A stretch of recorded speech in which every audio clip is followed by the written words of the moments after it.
Hello, I am Bethany Warnches, real estate agent with Addison Jones, and you are watching Tuesday Talks with Bethany, where I answer real estate FAQs. Today is going to be seller focused, and I am going to talk about surviving the showing madness. So right now, it's a crazy hot market for sellers.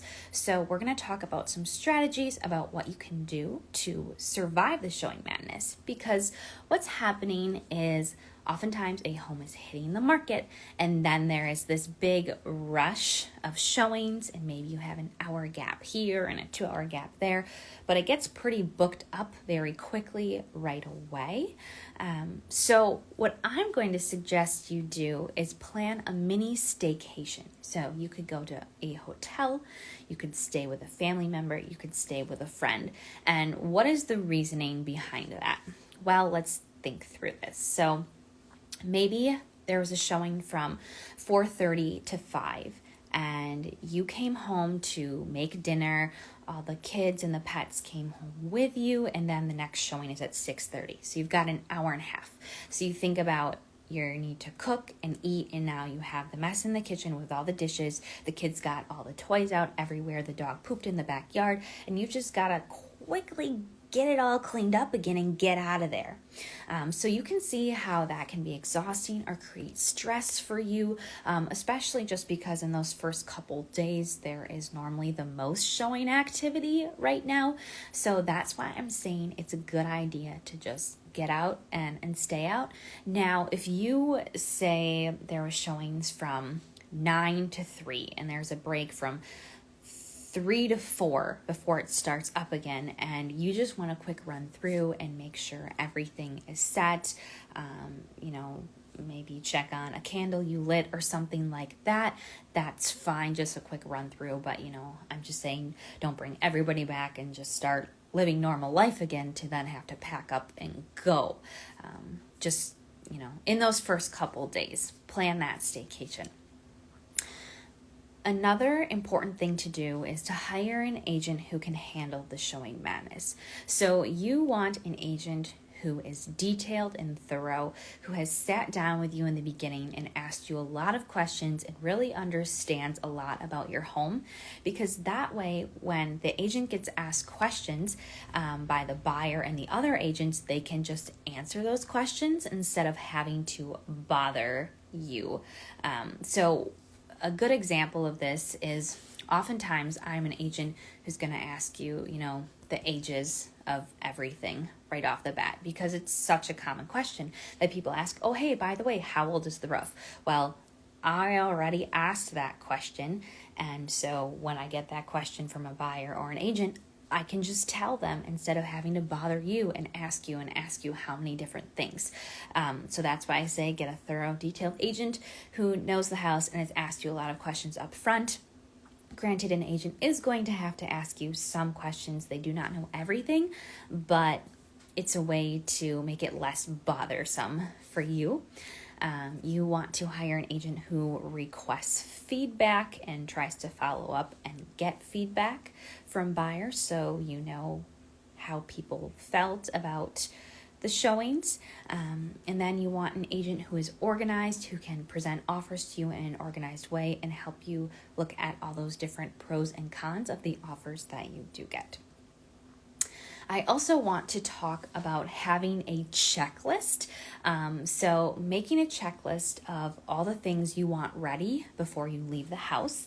And I have created one of these checklists for you. It's a free resource that you can have from me if you would like, but it's just a good way to feel confident when you walk out the door that your house is ready to go.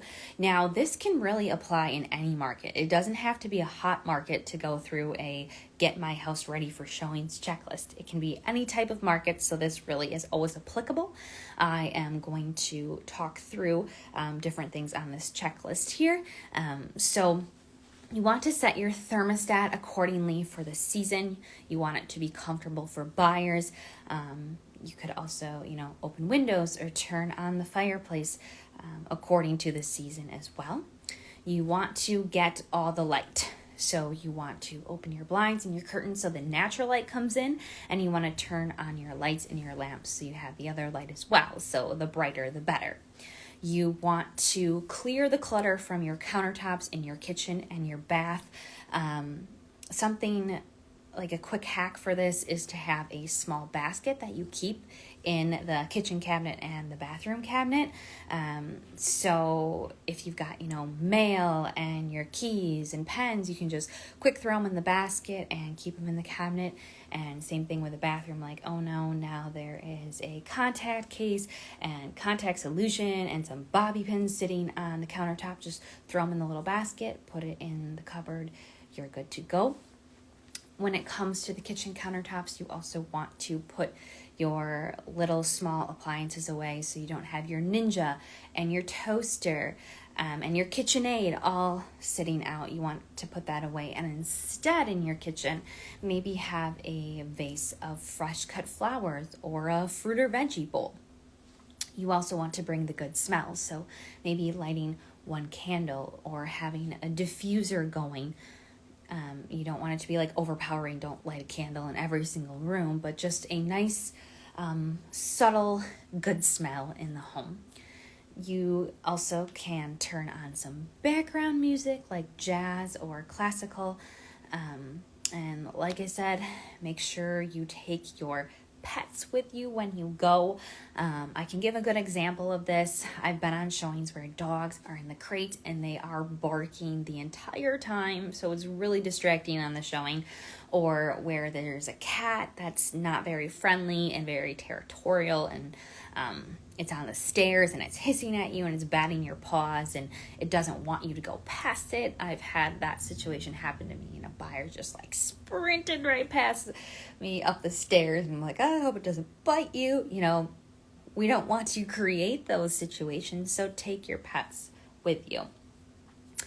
A good hack is to have a laundry basket that is ready to go for showings. So especially when you're in a rush, instead of having the kids have to put their toys back in the exact spot on the shelf, you just throw everything into the basket, and you take the basket and you put the laundry basket in the car, and it goes with you. So yeah, it's just like the quick cleanup of everything in the basket and go, versus having to take the time to put everything back where it's supposed to go. Before you go, you also want to take a walk through your house. You want to fluff the couch pillows. You want to close the toilet lids. Make sure your countertops are wiped down and clean. A quick vacuum swipe. And I also think it's a great idea to make a top 10 list. So this is a list that you can leave out on your table or your countertop, where you are telling buyers why you love where you live. So maybe you have really loved the big island in your kitchen. It's been great for making cookies and decorating them around the holidays. It's been a great place to entertain. It's been where the kids have their after school snacks, and you've just utilized it a lot. It's been great. Maybe you love your fenced in backyard for your dog. Maybe you love that you're 5 minutes from Target and it's super convenient. Share those things with buyers so they read them and start thinking about why they would also love to live there. I also have created a video about sensory marketing. If you want more ideas, you can go back and watch that video. I did that not too long ago. And I also did create a video about selling your home with pets, if you want to watch that one as well. But if you are interested in this checklist, this free resource about getting your home ready for showings, then you can reach out to me and I can send one to you if you would like. So I hope these tips were helpful to you. And then next week, I am going to be more buyer focused, and I am going to talk about who you need on your home team. So thanks for watching, and have a great Tuesday.